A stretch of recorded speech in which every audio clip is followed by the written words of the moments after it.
ഞാൻ ഓർക്കുക എൻ്റെ അപ്പച്ചനൊക്കെ ഇന്ന് പെട്ടെന്ന് ഈ നിമിഷത്തിൽ വന്നാൽ അവർക്കൊന്നും ഇമാജിൻ ചെയ്തു പോലും നോക്കാൻ പറ്റില്ല ഓരോ മനുഷ്യരുടെ കയ്യിൽ സ്മാർട്ട് ഫോൺ ഇരിക്കുന്നത്.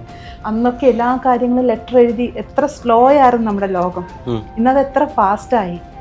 നമ്മളൊക്കെ ഒരു 20 വയസ്സിൽ അറിഞ്ഞ കാര്യങ്ങൾ അല്ലെങ്കിൽ മനസ്സിലാക്കിയ കാര്യങ്ങൾ ഇന്ന് ഓരോ കുട്ടികൾക്കും ചെറുപ്പത്തിൽ ഒരു റീലിലൂടെ ഒന്നിനും ഒരു ഒളിയും മറയും ഒന്നുമില്ല. ജീവിതത്തിൻ്റെ എല്ലാ മേഖലകളിലും എല്ലാ കാര്യങ്ങളിലും ഷൗട്ട് ചെയ്യരുത്. പക്ഷേ ഇവർ വീട്ടിലൊരു പ്രശ്നം വന്നു കഴിഞ്ഞാൽ പേരൻസ് ഷൗട്ട് ചെയ്യും. നമ്മൾ പറയുന്നതും പ്രവർത്തിക്കുന്നതും തമ്മിൽ യാതൊരു ബന്ധമില്ലാത്ത കാര്യങ്ങളാണ്. പേരൻ്റ് ആവരുത് എന്ന് പറയുന്നൊരു ചർച്ചകൾ നടക്കുന്നൊരു കാലഘട്ടമാണ്. അല്ലെങ്കിൽ കുട്ടികളെ ഒരു രീതിക്ക് കൊണ്ടുപോകാൻ കഴിയാത്തവരാരും ഇതിലേക്ക് കടക്കരുത് എന്ന് പറഞ്ഞ് അത്രയ്ക്കും ക്രൂരത ചെയ്യരുതെന്ന് തന്നെ പറയും.